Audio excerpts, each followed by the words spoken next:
Allah subhanahu wa ta'ala surah An-'Am mode boshe wa in yamsaskallahu bidurrin fala kashifa lahu illa hu wa in yamsaskallahu wa in yamsaska bi khairin fa huwa ala kulli shay'in qadir.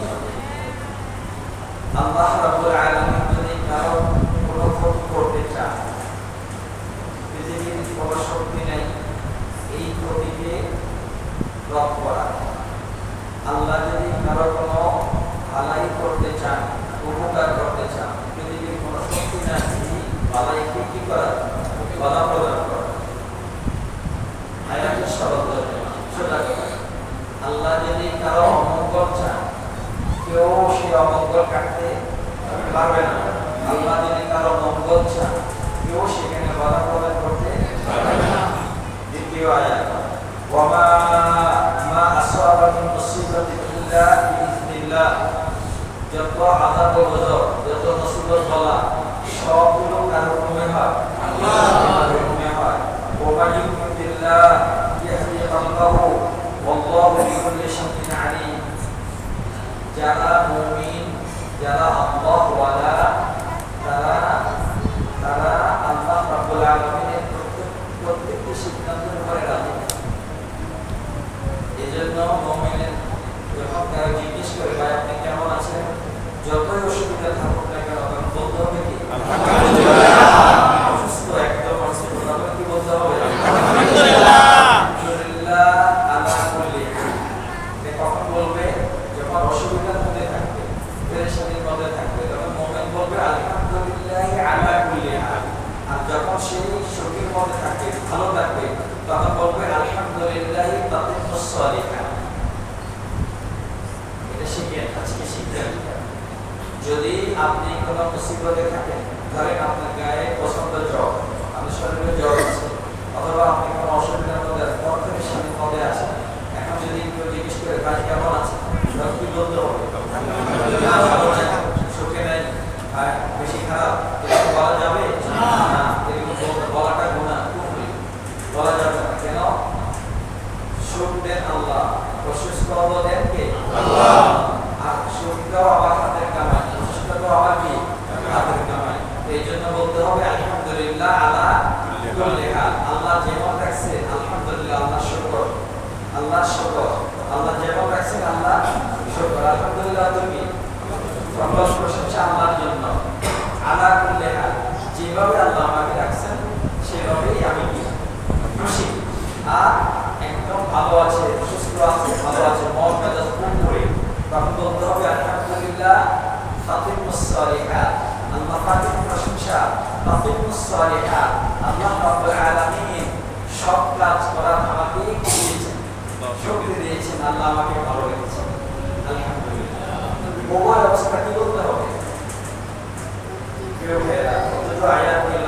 এবার আসেন হাদিসে রাসূলুল্লাহ সাল্লাল্লাহু আলাইহি ওয়াসাল্লাম বলেন মান ইউরিদিল্লাহু বিহি খাইরান ইউসিব মিনহু। আল্লাহ রাব্বুল আলামিন যখন কোনো বান্দা ভালো চায়, কোনো বান্দা কি চায়, খেয়াল করেন, খেয়াল সবার মনোযোগের দিকে বলেন, আল্লাহ যখন কোনো বান্দা কি চায়, ভালো চায়, মঙ্গল চায়, তখন আল্লাহ পাক রব্বুল আলামিন বান্দাকে কোনো মুসিবতের মধ্যে ফেলান। আল্লাহ যদি বান্দার কি চায়, মঙ্গল চায়, তাহলে বান্দাকে আল্লাহ কোনো না কোনো মুসিবতের মধ্যে নিমজ্জিত করে। কেউ যদি অসুস্থ হয়, বুঝতে হবে আল্লাহ পাক তাকে ভালোবাসেন, এই জন্য অসুস্থতা দিয়েছেন। কেউ যদি মুসিবতে পড়ে, তাহলে বুঝতে হবে আল্লাহ যে মুসিবতে নাই তার থেকে যে মুসিবতে আছে তাকে বেশি ভালোবাসেন, এই জন্য আল্লাহ মুসিবত দিয়েছেন।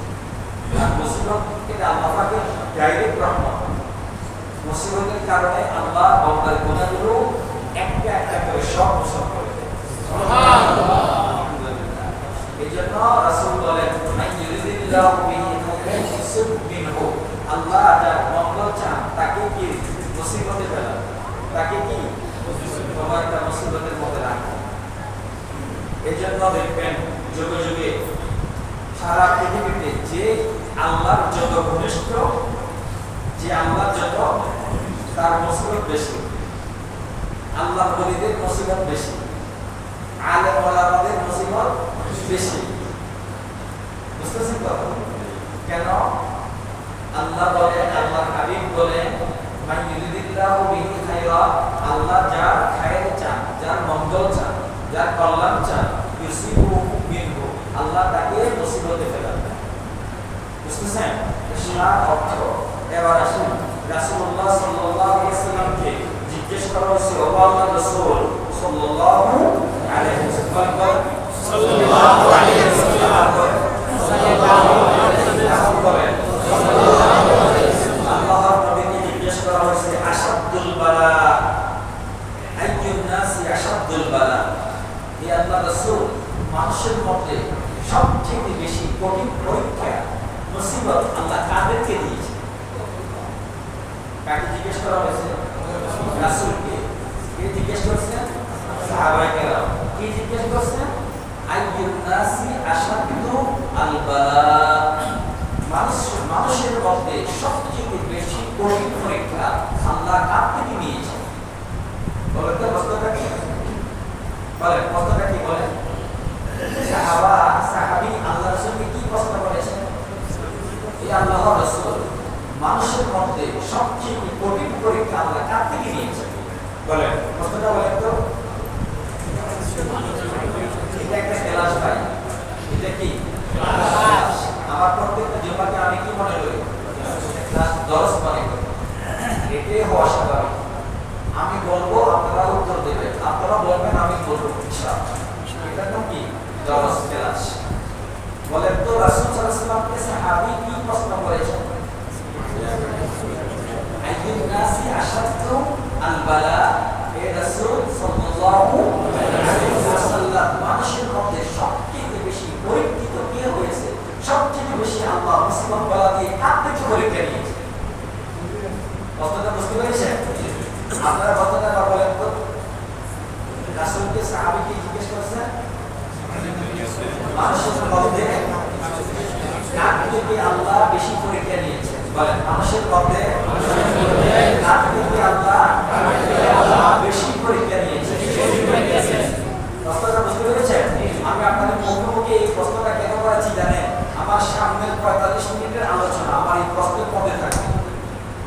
এই প্রশ্নটার উত্তর থাকবে শুধু। আজকে একটা মাত্র প্রশ্ন, এই প্রশ্নের উত্তর দেব কোরআন এবং হাদিসের দলিল দিয়ে। বুঝতে পেরেছেন? ইনশাআল্লাহ। প্রশ্নটা কি? আল্লাহর রাসূল, দুনিয়াতে আল্লাহ যাদেরকে সবচেয়ে বেশি বলা মুসিবত দিয়েছেন তারা কারা? তাদের থেকে আল্লাহ বেশি পরীক্ষা নিয়েছেন তারা কারা? কোন মানুষ থেকে আল্লাহ সবচেয়ে বেশি পরীক্ষা নিয়েছেন তারা কারা? বুঝতে পেরেছেন? প্রশ্নটা বুঝতে পেরেছেন সবাই? এবার রাসূলুল্লাহ সাল্লাল্লাহু আলাইহি ওয়াসাল্লাম উত্তর দিচ্ছেন, فقال رسول الله صلى الله عليه وسلم الأنبياء আম্বিয়া বুঝছেন তো? আপনি কি নবী রাসূলকে কি বলা হয়? আম্বিয়া। নবী বলে, আমার সাহাবী জানো, আল্লাহ রাব্বুল আলামিন পৃথিবীতে সবচেয়ে কঠিন পরীক্ষা আর মুসিবত বলা দিয়ে আল্লাহ রাব্বুল আলামিন নবীদের থেকে এই পরীক্ষা নিয়েছেন। নবী রাসূলরা যে পরিমাণ পৃথিবীতে কষ্ট পেয়েছেন, জালিমের জুলুমের শিকার হয়েছেন, পৃথিবীতে আর কোন মানুষকে এই পরিমাণ কষ্ট আর মুসিবতে পড়তে হয়। বুঝতে পেরেছেন? তাহলে রাসূল উত্তরে কি বলেছেন? আল্লাহ এই দুনিয়াতে যে সমস্ত মানুষদের থেকে সবচেয়ে বেশি পরীক্ষা নিয়েছেন তারা কারা? তারা আম্বিয়া আলাইহিস সালাতু ওয়াস তাসলিম। সমস্ত নবী রাসূল, প্রত্যেকটি নবী তার জীবনে সবচেয়ে বেশি কঠিন পরীক্ষার সম্মুখীন হয়েছেন। প্রত্যেকটি নবী। তবে নবীদের মধ্যে সবচেয়ে বেশি কষ্ট পেয়েছেন আমাদের নবী মুহাম্মদুর রাসূলুল্লাহ সাল্লাল্লাহু আলাইহি ওয়াসাল্লাম। আল্লাহ। এবার রাসূল বলেন, সুম্মাল আমসাল ফাল আমসাল, সুম্মাল আমসাল ফাল আমসাল। এরপরে নবীদের পরে যাদের থেকে সবচেয়ে বেশি পরীক্ষা আল্লাহ নিয়েছেন তারা হলো নবীদের কাছাকাছি, অর্থাৎ নবীদেরকে যে যত বেশি ভালোবাসে নবীদেরকে যে যত বেশি কলিজা দিয়ে ভালোবাসছে, নবীজির প্রত্যেকটি নবীর উম্মতরা তার নিজস্ব নবীর অনুসরণ যে যত বেশি করেছে তাকে তত বেশি পরীক্ষার সম্মুখীন হতে হয়েছে। বুঝতে পেরেছেন? ধরেন আমার রাসূলের উম্মত শুরু হয়েছে আবু বকর দিয়ে, মহিলা উম্মত শুরু হয়েছে আমাদের খাদিজা দিয়ে। সর্বপ্রথম পুরুষ সাহাবীকে সাইয়েদনা আবু বকর, সর্বপ্রথম মহিলা সাহাবীকে হযরত খাদিজাতুল কুবরা, আমাদের উম্মাহাতুল মুমিনিনের মধ্যে পড়া। এই দুজন দিয়ে ইসলামের সাহাবী, রাসূলের সাহাবী শুরু। যার কারণে আপনি ইতিহাস দেখেন সাইয়েদনা আবু বকর আর খাদিজাকে সবচেয়ে বেশি কষ্ট অনুভব করতে হয়েছে। দেখেন ইসলাম শরীয়ত দেখেন, সিরাত দেখেন, ইতিহাস দেখেন। এই জন্য রাসূল বলেছেন সুম্মাল আমসাল ফাল আমসাল। সাহাবায়ে কেরাম রাসূল সাল্লাল্লাহু আলাইহি ওয়াসাল্লামকে আদর্শ হিসেবে মেনে নিয়েছেন। রাসূলের জীবন যেভাবে পরিচালনা করার জন্য রাসূল বলেছেন মা আতাকুমুর রাসূলু ফাখুযু ওয়া মা নাহাকুম আনহু ফান্তাহু। এই আয়াতের উপরে যারা যত বেশি চেষ্টা করেছেন তারা তত বেশি আযাব ও গজবের মধ্যে পতিত হয়েছে। ঠিক। এইজন্য রাসূল বলেন সুম্মাল আমসাল ফাল আমসাল।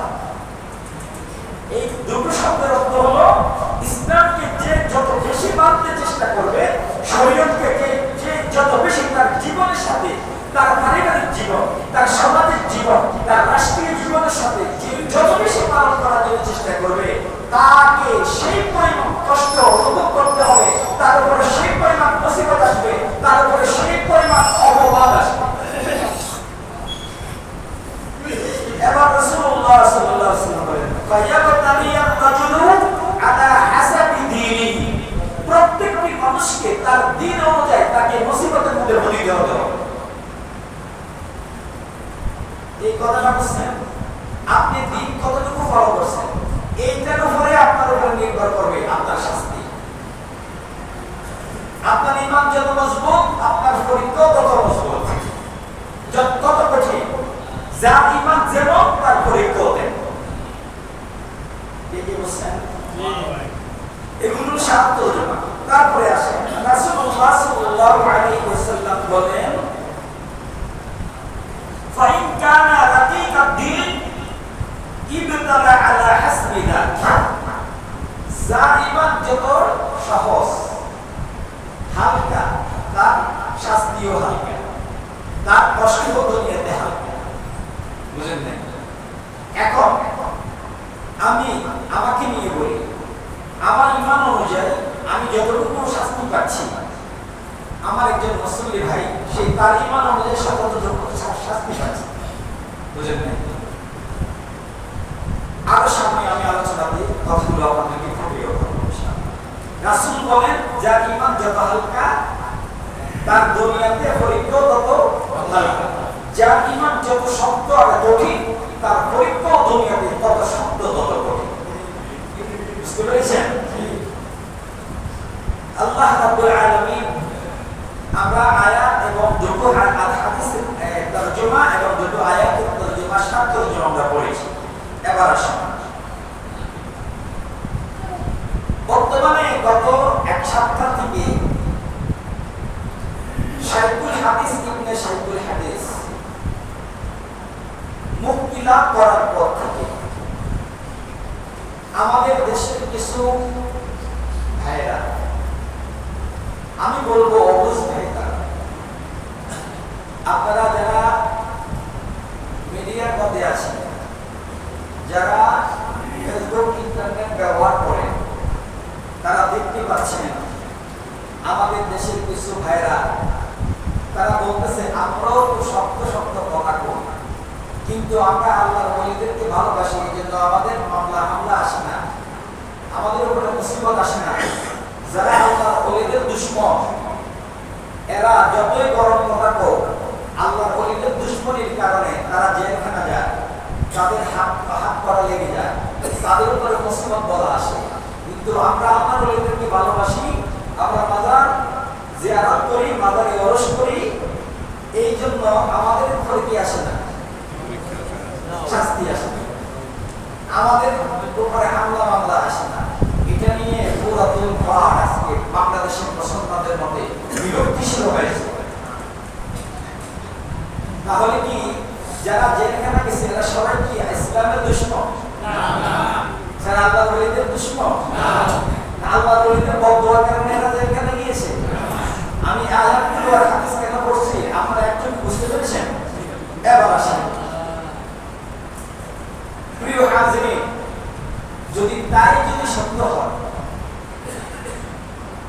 এই কথা যদি যারা নিজেদেরকে সুন্নি দাবি করে আর আমাদেরকে রাসূলের দুশমন আর ওহাবি বলে, ওই সমস্ত ভাইদের কাছে আমি আজকে এই জুমাতে আমি প্রশ্ন করতে চাই। প্রিয় ভাই, মহব্বতের সাথে আপনাকে প্রশ্ন করি, আপনার সাথে আমাদের কোনো বিরোধ নেই। আসুন তো দেখি সাইয়েদনা নূহ আলাইহিস সালামের জীবনী থেকে। হযরত নূহ আলাইহিস সালাম 950 বছর ইসলামের দাওয়াত দিয়েছেন, তাওহীদের দাওয়াত দিয়েছেন। কোরআনের মধ্যে সূরা নূহের মধ্যে আল্লাহ রাব্বুল আলামিন কঠিনভাবে হযরত নূহের সেই কষ্টের কথা উল্লেখ করেছেন। সাইয়েদনা নূহ সকালে দাওয়াতে তাবলীগের জন্য, তাওহীদের দাওয়াত দেওয়ার জন্য বের হতেন, সন্ধ্যাবেলা ফিরে আসতেন। লাঞ্ছনা, অপমান আর হযরত নূহের উপরে নির্যাতন ছাড়া আর কিছু ছিল না। 950 বছর পর্যন্ত তার জাতি তাকে এই পরিমাণ লাঞ্ছনা নির্যাতন করেছেন এবং কি সাইয়েদনা নূহ আলাইহিস সালামকে এক ঘরে করে দিয়েছেন। হযরত নূহকে বাজার ঘাটে কোনো কিছু করতে দেন নাই। হযরত নূহকে তার কওম কেন? আল্লাহর ওলিদের দুশমন ছিলেন তাই না? প্রশ্ন আসেন সাইয়েদনা ইব্রাহিম খলিলুল্লাহ আলাইহিস সালাতু ওয়াস সালাম তাওহীদের দাওয়াত দিতে গিয়ে সেই অগ্নিকুণ্ডে আগুনের মধ্যে সেই জালেম নমরুদ তাকে নিক্ষেপ করেছে। তাকে ঘর ছাড়া হতে হয়েছে, বাপ ছাড়া হতে হয়েছে, সমাজ ছাড়া হতে হয়েছে, রাষ্ট্র থেকে বের করে দেওয়া হয়েছে। তাকে রাষ্ট্র যন্ত্রটাকে সব কিছু যত নির্যাতন করা সব নির্যাতন খলিলুল্লাহর উপরে করছে। কি আল্লাহর ওলিদের দুশমন ছিল তাই? কি বলেন আপনারা? আমাদের প্রশ্ন গিয়াসউদ্দিন তাহিরের কাছে। আরো প্রশ্ন আসেন সাইয়েদনা ইউসুফ আলাইহিস সালাতু ওয়াস সালাম, সে কি জোলাইখার সাথে জেনা করছিল? না। জেনা করছিল? না। আল্লাহর নবী জেনা করছিল? না। কিন্তু আল্লাহর নবীকে জেনার তহমত দিয়ে 13টা বছর জেলখানার মধ্যে আটকে রাখছিল। সেই কালে রাষ্ট্রযন্ত্র তাকে নির্মমভাবে জেলখানায় আটকে রাখছিল 13টা বছর। ঠিক কেন? সাইয়েদনা ইউসুফ আলাইহিস সালামকে জেনার তহমত কেন দেওয়া হয়েছে? কি জন্য দেওয়া হয়েছে? কি আল্লাহর ওলিদের দুশমন ছিল? প্রিয় হাজিরিন, আসেন এবার হযরত মূসা আলাইহিস সালাম, সাইয়েদনা মূসা আলাইহিস সালামকে এবং বনি ইসরাঈলকে কি পরিমাণ ফিরআউন এবং হামান কি পরিমাণ নির্যাতন করেছেন সাইয়েদনা মূসা আলাইহিস সালামকে আপনারা কি জানেন না ইতিহাস? হযরত মূসা আলাইহিস সালামকে হযরত হারুন আলাইহিস সালামকে তার দেশ থেকে তাদেরকে কি করতে হয়েছে? নির্বাসন দিতে হয়েছে, তাদেরকে বিরুদ্ধ করা হয়েছে, তাদেরকে তাদের রাষ্ট্র থেকে বের করে দেওয়া হয়েছে। কেন? কি কারণে? কাফির মুরিদের দুশমনির কারণে নাকি তাওহীদের আওয়াজ, তাওহীদের দাওয়াত দেওয়ার কারণে? আসেন সাইয়েদনা ঈসা আলাইহিস সালামের কাছে। সাইয়েদনা ঈসা আলাইহিস সালাম কি দোষ করেছিলেন? সাইয়েদনা ঈসা আলাইহিস সালাম বলেন, ইন্নী আনা আব্দুল্লাহ আতানিয়াল কিতাব ওয়া জাআলানি নাবিয়্যা। এটা সাইয়েদনা ঈসা আলাইহিস সালামের কি ওয়াজ? ইন্নী আব্দুল্লাহ, এই খবরদার, আমি আল্লাহর কি বান্দা। আব্দুল্লাহ তো কি? আর জোরে বলেন এটা তো জানেন না। আব্দুল্লাহ তো আব্দুল শব্দ গোলাম, আর আল্লাহর গোলাম। আব্দুল্লাহ তো কি? আল্লাহর গোলাম, আল্লাহর বান্দা। সাইয়েদনা ঈসা আলাইহিস সালাম বলেন, ইন্নী আনা আব্দুল্লাহ আতানিয়াল কিতাব ওয়া জাআলানি নাবিয়্যা।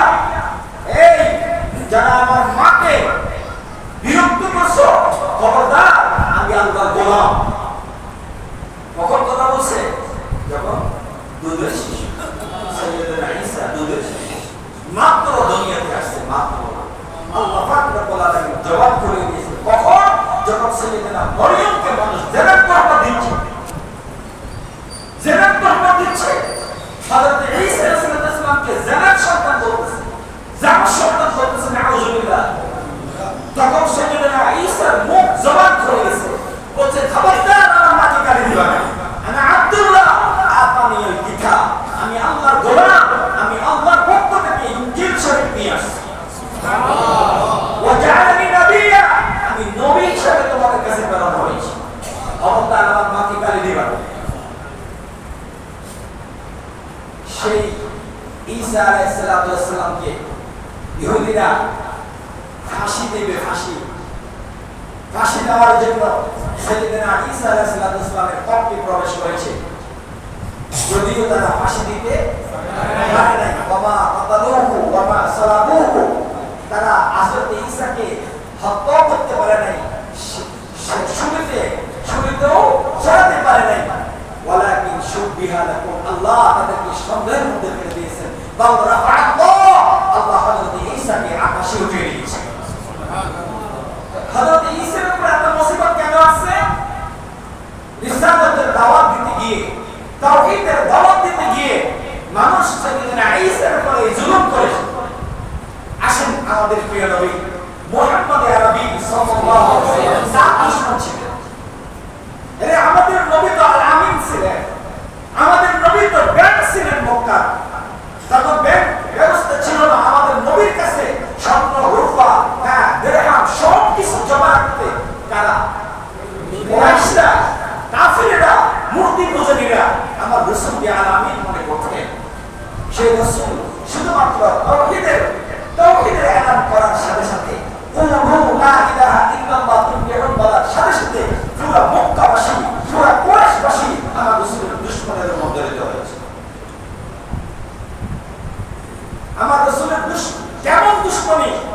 আমার রাসূলকে বিনা কারণে 3টা বছর জেলখানার মধ্যে আবদ্ধ করেছে। তাও বর্তমান জেলখানার মধ্যে নয়, বর্তমান জালেমের জেলখানা তো খানা পাওয়া যায়, বুঝলেন? জালেমের জেলখানা কি পাওয়া যায়? খানা আছে, পানি আছে। কিন্তু আমার রাসূলকে সাহাবায়ে কেরামদেরকে, আমাদের খাদিজাকে যে জেলখানার মধ্যে রাখা হয়েছে, সেখানে পানিও ছিল না, খানাও ছিল না। 1-2 বছর না, 3টা বছর আমার রাসূলকে পাহাড়ের মধ্যখানে বন্ধ করে রেখে খানা পিনা সব বন্ধ করে দিয়েছে। আমার রাসূল সাহাবায়ে কেরাম গাছের পাতা এবং ঘাস খেয়ে কবর করে বেঁচেছে। কোন কারণে? রাসূল কি জেলখানে যায় নাই? রাসূলকে আবদ্ধ করা হয় নাই? রাসূলকে জালেম জেলখানে ঢুকায় নাই? তাহলে কি রাসূল কি কম ফিরের আর কম আল্লাহর ওলি দুশমনী করেছে, এই জন্য রাসূল জেলখানে গিয়েছে? আমি বড়দের অপমান করব ভণ্ড সেই কাহিনীকে। আপনি আপনার এই সমস্ত কথাগুলো বন্ধ করুন, নতুবা জাতি আপনাকে একদিন ক্ষমা করবে।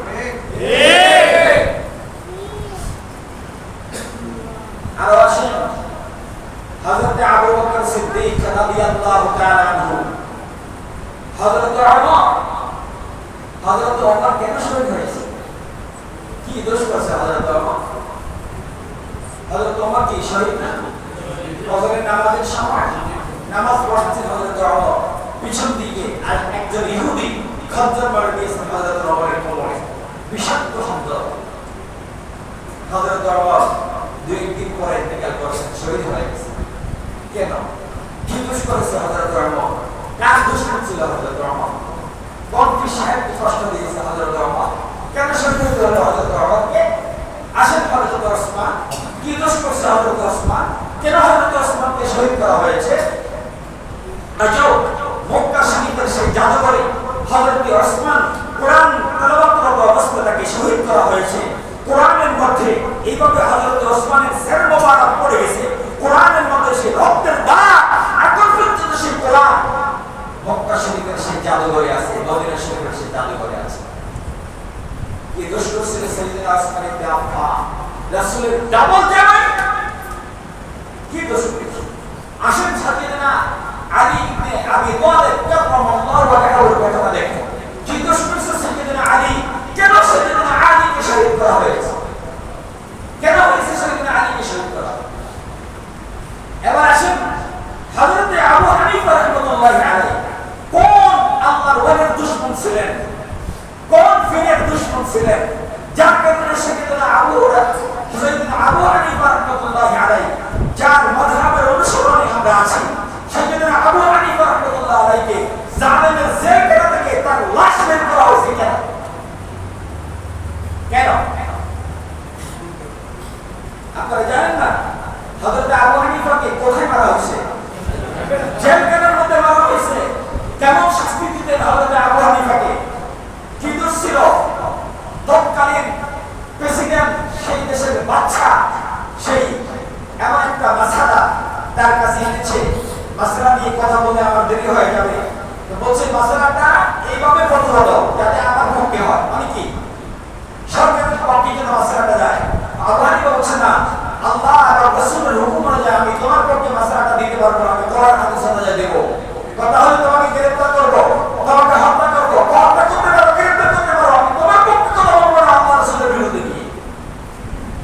এই একটা কথার জন্য, একটা ফতোয়ার জন্য সাইয়েদনা হযরত নু'মান ইবনে সাবিত আবু হানিফা রাহমাতুল্লাহি আলাইহিকে জেলখানার মধ্যে নিয়ে যাওয়া হলো।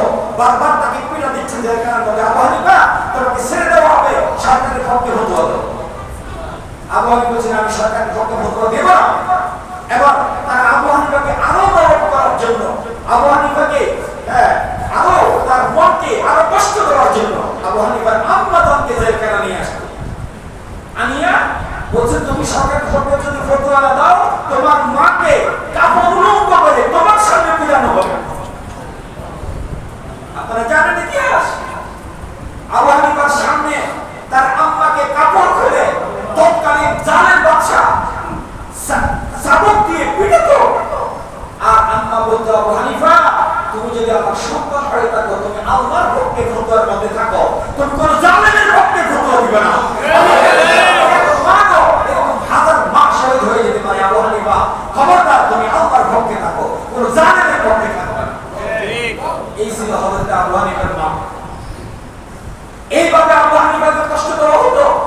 শেষ পর্যন্ত সাইয়েদনা নু'মান ইবনে সাবিত আবু হানিফা রাহমাতুল্লাহি আলাইহি জালেমের পক্ষে ফতোয়া না দিয়ে আল্লাহর পক্ষে ফতোয়ার মধ্যে অটল থাকার কারণে জেলখানার মধ্যে খাবার সাথে বিষ প্রয়োগ করে সাইয়েদনা নু'মান ইবনে সাবিত আবু হানিফা রাহমাতুল্লাহি আলাইহি জেলখানার মধ্যে মারা হয়েছে।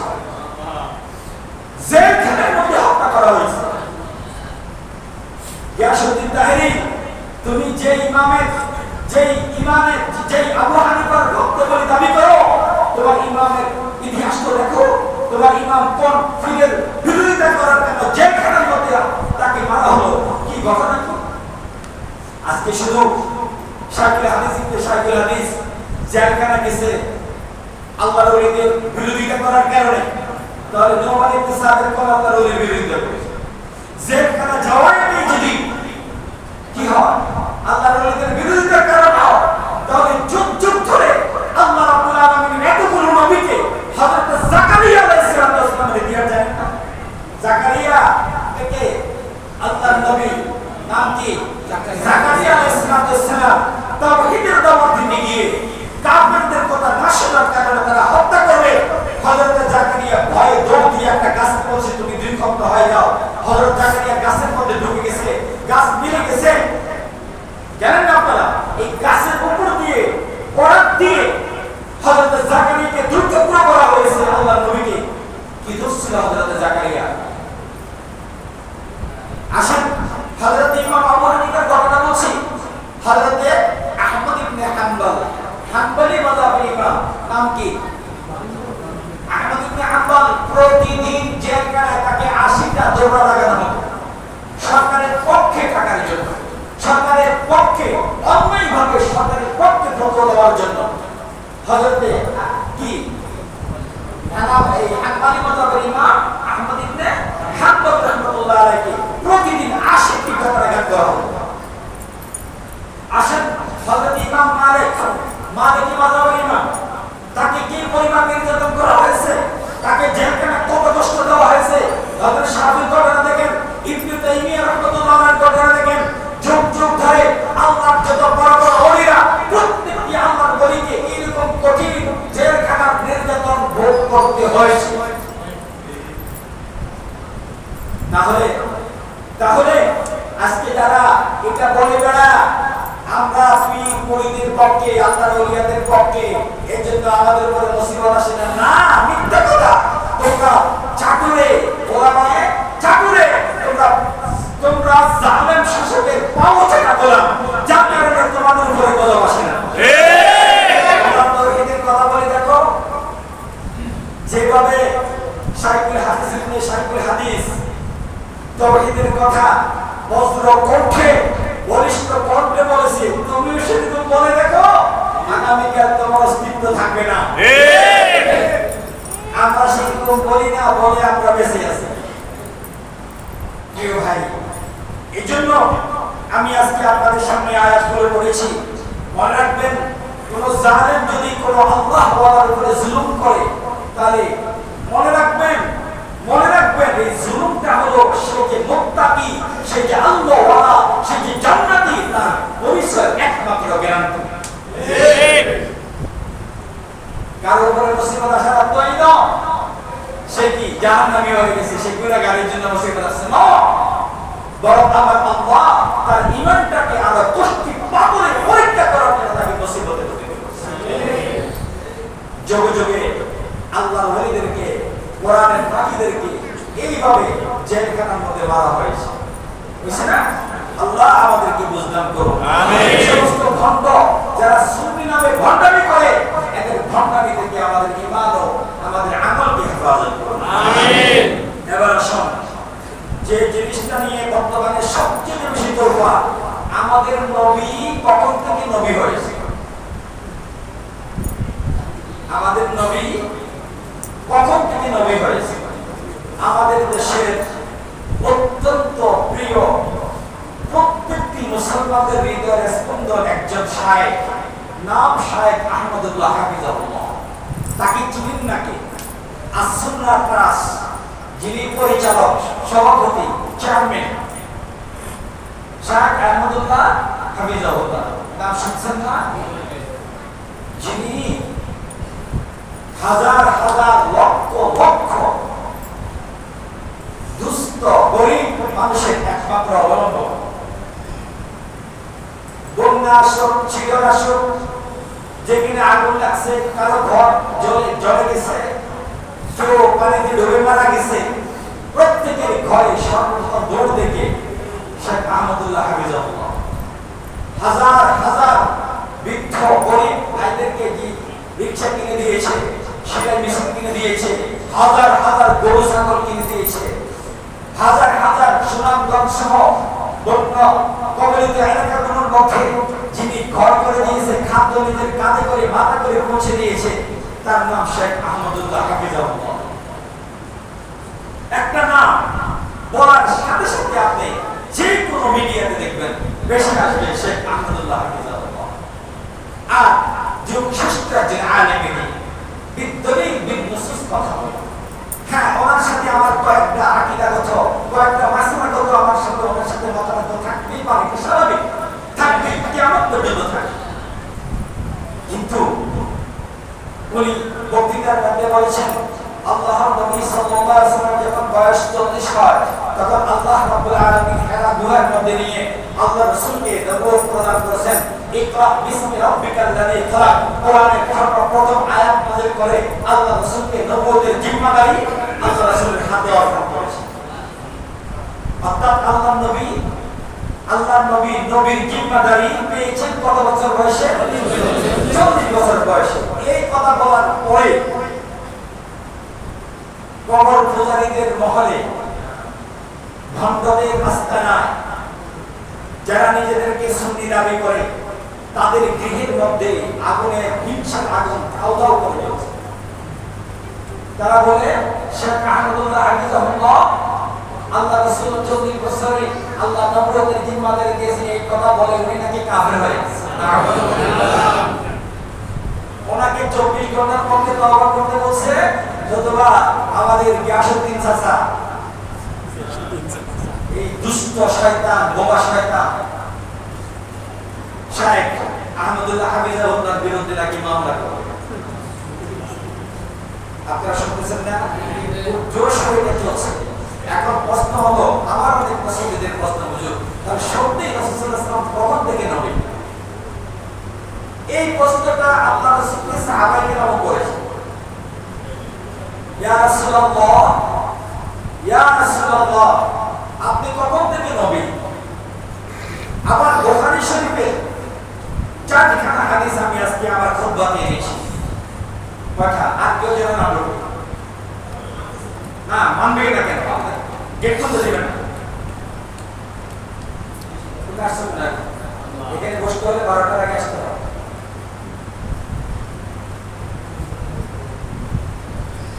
বুঝতে পেরেছেন ভাই? খেয়াল করেন, মনোযোগ, সকলের মনোযোগ আছে। আল্লাহ নবীর কয়েকটা হাদিস, বুখারীর হাদিসগুলো শুনেন। রাসূলুল্লাহ সাল্লাল্লাহু আলাইহি ওয়াসাল্লামকে জিজ্ঞাসা করা হয়েছে, হযরতে আব্দুল্লাহ ইবনে হযরতে আনাস ইবনে মালিক রাদিয়াল্লাহু তাআলা, আর এই সাহাবীর নাম বলেন তো কি?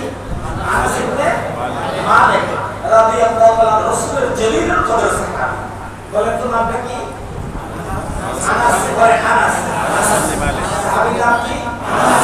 সবাই বলেন আনাস। বাবার নাম মালিক। বাবার নাম মালিক। আনাস ইবনে মালিক রাদিয়াল্লাহু তাআলা থেকে বর্ণিত, উনি বলেন ক্বালা বা'সাহুল্লাহু আলা রাসি 40 সানা। তিনি বলেন রাসূলুল্লাহ সাল্লাল্লাহু আলাইহি ওয়াসাল্লাম বয়স যখন 40 হয়, তখন আল্লাহ রাসূলকে নবুয়তের জিম্মাদারি দান করেছেন। রাসূলকে নবুয়তের জিম্মাদারি দিয়েছেন কত বছর বয়সে? 40 বছর বয়সে। কে বলছেন? হযরত আনাস। আবার বলেন হযরত আব্দুল্লাহ ইবনে আব্বাস, রাসূলের চাচাতো ভাই। যে আব্দুল্লাহ ইবনে আব্বাস রাসূলের এত প্রিয় ছিল, রাসূলের ওজুর পানি নিয়ে দাঁড়িয়ে থাকতেন ছোট ভাতিজা আব্বাস বা চাচাতো ভাই আব্বাস। সেই আব্দুল্লাহর জন্য রাসূল কত দোয়া করছেন। সেই আব্দুল্লাহ বলেন যে আমার ভাই মুহাম্মদ সাল্লাল্লাহু আলাইহি ওয়াসাল্লামকে আল্লাহ রাব্বুল আলামিন বা'আসা রাসূলুল্লাহ সাল্লাল্লাহু আলাইহি ওয়াসাল্লাম 40 সানা।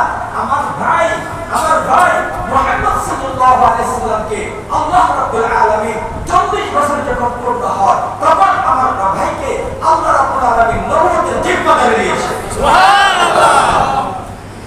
মুসলিম শরীফের একটা হাদিস শুনেন, এটাও হযরতে আনাস রাদিয়াল্লাহু তাআলা থেকে বর্ণিত। হযরতে আনাস বলেন বা'আসা রাসূলুল্লাহ সাল্লাল্লাহু আলাইহি ওয়াসাল্লাম আলা রাসি 40 সানা। আল্লাহ রাসূলকে আল্লাহ রাব্বুল আলামিন 40 বছর বয়সে নবুয়তের জিম্মাদারি দান করেছেন। এটা আমরা সবাই জানি না? সবাই জানেন কিনা? পৃথিবীর সমস্ত মুসলমান জানে কিনা? এমনকি ইহুদি, খ্রিস্টান, কাফেররাও জানে আমাদের নবী নবুয়তের জিম্মাদারি পেয়েছেন কত বছর বয়সে? 40। এখন ও গিয়াসউদ্দিন তাহিরি এবং কবর পূজারী ভাইরা, তোমরা যারা আজকে শেখ আহমদুল্লাহ সহ যারা 40 বছর বয়সে রাসূল নবুয়ত পেয়েছে এটা বললে যদি কাফের হয়ে যায়, তাহলে হযরত আব্দুল্লাহ ইবনে আব্বাসকে কাফের বলো যদি তোমার মুখে কথা থাকে। তুমি হযরত আনাসকে কাফের বলো, বুঝলেন না? তুমি শেখ আহমদুল্লাহকে কাফের বলছো। আহমদুল্লাহ তো শেখ হযরত আব্দুল্লাহ ইবনে আব্বাসের কথা বলেছে। আহমদুল্লাহ তো হযরত আনাস রাদিয়াল্লাহু তাআলা হাদিস বলেছে। তাহলে আহমদুল্লাহ যদি কাফের হয়, তাহলে সাহাবায়ে কেরাম তো কাফের হয়ে গেল। বুকের পাতা রাখলে ওদের নাম ধরে বলা কাফের হয়ে গেছে। আশ্চর্য বিষয়, একটা সামনাপ্রাপ্ত জিনিস। 40 বছর রাসূলুল্লাহ প্রত্যেকটা নবীকে আল্লাহ 40 বছর নবুয়ত দিয়েছেন, প্রতিটা রাসূল। হযরত ঈসা আলাইহিস সালাম কি বলছেন, আমি কিতাব নিয়ে আসছি, তখন থেকে কি আল্লাহ জিম্মাদারি দিয়েছেন হযরত ঈসাকে? না, হযরত ঈসাকে জিম্মাদারি দিয়েছেন 40 বছর পূর্ণ হওয়ার পরে। এবার আসেন, তাহলে যে একটা সহিহ হাদিস আছে, রাসূলকে সাহাবায়ে কেরাম জিজ্ঞেস করেছেন, ও আল্লাহর রাসূল, আপনি কবে থেকে নবী? তখন রাসূল সাল্লাল্লাহু আলাইহি ওয়াসাল্লাম বলেন, আমি সেদিন থেকে নবী যেদিন আল্লাহ রাব্বুল আলামিন হযরত আদমের বডি বানিয়েছেন, এখনো রূহটা ভিতরে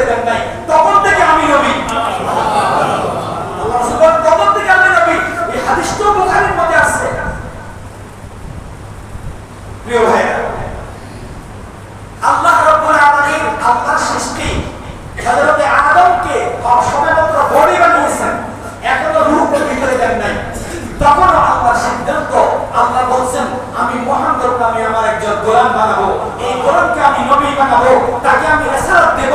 আল্লাহ রাব্বুল আলামিন তখন আরশে আজিমের মধ্যে এলান করেছেন, সমস্ত ফেরেশতাদেরকে বলে দিয়েছেন আমার নবী আসবে, নাম হবে মুহাম্মদ, তাকে আমি নবুয়ত দেব, সে নবী হবে।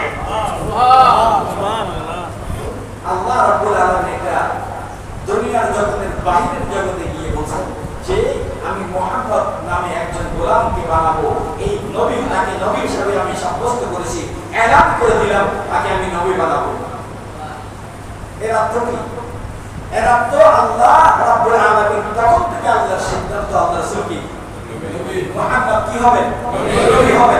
আবার কি আরেকটা হাদিসের মধ্যে রাসূল বলেন আল্লাহ তখন থেকে সিদ্ধান্ত নিয়েছেন আমি হব আখির নবী, খাতামান নবিয়্যিন, লা নবিয়্যা বাদি, আমি হব শেষ নবী, আমার পরে আর কোনো নবী আসবে না। এটা আল্লাহ সেদিন থেকে সিদ্ধান্ত করেছেন, যেদিন থেকে হযরত আদমকে আল্লাহ বানান নাই, আদম মাটির সাথে মিশানো আছে, দুনিয়ার সাথে আদম মিশানো আছে, তখন আল্লাহ সিদ্ধান্ত নিয়েছেন আমি আখির নবী হব, আমার পরে আর কোনো নবী আসবে না।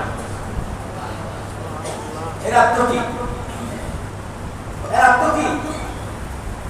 আল্লাহ রাসূল সাল্লাল্লাহু আলাইহি ওয়াসাল্লাম তো আল্লাহ আগে সিদ্ধান্ত নবী, এবং আল্লাহ রূহ যখন সব রূহগুলোকে বানাইলেন, আল্লাহ আমাদেরকে জান্নাতে যখন আমাদের জন্মস্থান কোথায়? সবাই জানেন তো? নাকি দুনিয়াতে? আমরা দুনিয়াতে জন্মগ্রহণ করেছি? আমাদের জন্ম হয়েছে কোথায়? কি সবাই জানেন এটা? আমরা একদিন একসাথে পৃথিবীতে যত মানুষ আসবে সব মানুষ একসাথে একদিন এক সেকেন্ডে বের হয়েছে। আদম আলাইহিস সালামকে আল্লাহ বানিয়েছেন, বানিয়ে বলছেন হে আদম ইসকুন আনতা ওয়া যাওজুকাল জান্নাহ ওয়া কুলা মিনহা রাগাদান হাইসু শি'তুমা ওয়া কুলু শি'তুমা। আল্লাহ বলেন হে আদম তুমি তোমার স্ত্রী জান্নাতে প্রবেশ করো, জান্নাতে রাখো। আল্লাহ জান্নাতে নিয়ে গেলেন, জান্নাতে নেওয়ার পরে আল্লাহ হযরত আদমের পিঠে আল্লাহ কুদরতি হাত রাখলেন। হাদিস শরীফে রাসূলুল্লাহ সাল্লাল্লাহু আলাইহি ওয়াসাল্লাম বলেন হাত রাখার সাথে সাথে কিয়ামত পর্যন্ত আনেওয়ালা প্রত্যেকটা রূহ একসাথে বের হয়ে আসছে। এইজন্য এই দিনটাকে বলে ইয়াউমুল আজল। ইয়াউমুল আজল, সমস্ত রূহ একসাথে বেরিয়ে আসছে। সব রূহগুলো জান্নাত থেকে আল্লাহ আরেকটা জগতে প্রেরণ করছে, জগৎটার নাম কি? রূহের জগৎ, আদমুল আরওয়াহ। সেইখানে আমাদেরকে সমস্ত রূহগুলোকে নেওয়ার পরে আল্লাহ আমাদের থেকে একটা ওয়াদা নিয়েছেন, জানেন তো ওয়াদা? আলাস্তু বিরাব্বিকুম ক্বালু বালা। এটা আল্লাহ ওয়াদা নিয়েছেন আমাদের থেকে। ও রূহের জগৎ, এই রূহগুলো দুনিয়াতে তোমাদেরকে আমি প্রেরণ করব, বলো তো দেখি তোমাদেরকে কে বানিয়েছে? আমি আল্লাহ কি তোমার রব নই? তোমাদের রব নয়। তখন সমস্ত রূহ কি বলেছিলেন? জোরে বলেন আল্লাহ। ফেরাউন বলেছেন হে আল্লাহ আপনি আমার রব। আবু জাহেল বলেছেন আল্লাহ আপনি আমার রব। নমরুদ আর হামান বর্তমানের সমস্ত নাস্তিকার মুরতাদ সবাই বলেছেন আল্লাহ আপনি আমাদের রব। বলছেন না? বলছেন না? আচ্ছা, দুনিয়াতে আসার পরে এখন আবু জাহেল হলো কেন? আবু জাহেল তো সেখানে স্বীকার করছে আপনি আমার রব। আবু জাহেল তো জাহান্নামে যাবে কেন? প্রশ্ন। আবু জাহেল রূহের জগতের মধ্যে স্বীকার করছে আল্লাহ কি? আবু জাহেলের রব। তো এই স্বীকারের কারণে তো আল্লাহ তাকে জান্নাতে দিয়ে দিলেন। ফেরাউন সেই রূহের জগতে স্বীকার করছে সে কি? আল্লাহ তার কি রব। ফেরাউন স্বীকার করে নাই, হামান স্বীকার করে নাই, নমরুদ স্বীকার করে নাই, সবাই স্বীকার করছে। ওই স্বীকারের উপরে ভিত্তি করে যদি ওই স্বীকার যদি ওই স্বীকৃতি যদি সবকিছু হতো, তাহলে দুনিয়াতে আসার পরে তারা নবীদের সাথে এই বেয়াদবি করার কারণে আছে জাহান্নামে হয়ে যাচ্ছে কেন? বুঝেন না? আমার বলার উদ্দেশ্য হলো ভিন্ন জগতের হিসাব ভিন্ন, এই জগতের হিসাব ভিন্ন। আখিরাতের হিসাব কি? এই জগতের হিসাব, এই জগৎটা বানিয়েছেন আল্লাহ ফরিকে নেওয়ার জন্য। আল্লাহর কাছে যে আল্লাহর কাছে যে আমরা ওয়াদা করেছি যে আপনি আমাদের রব, এটা যে স্বীকৃতি দিয়েছি, এই সত্য এই স্বীকৃতিতে আমি কতটুকু সত্য, এই সত্যায়ন করার জন্য আল্লাহ আমাকে আপনাকে দুনিয়া নামে এই জগতে প্রেরণ করেছে। আল্লাহ দুনিয়াতে স্বাধীনতা দিয়েছে। আচ্ছা, তুমি যে আমাকে রব বলে আসছো, আচ্ছা আমি স্বাধীনতা দিলাম, দেখি তুমি আমার রবকে কতটুকু মানবে। এটা নিয়ে ফয়সালা হবে। এখানে যদি তুমি উত্তীর্ণ হতে পারো, এই দুনিয়াতে এই পরীক্ষার হলে যদি তুমি উত্তীর্ণ হতে পারো, তাহলে বাবার বেটা জান্নাতে যেতে পারবা। যদি এইখানে যদি তুমি ফেল হও, তাহলে তোমার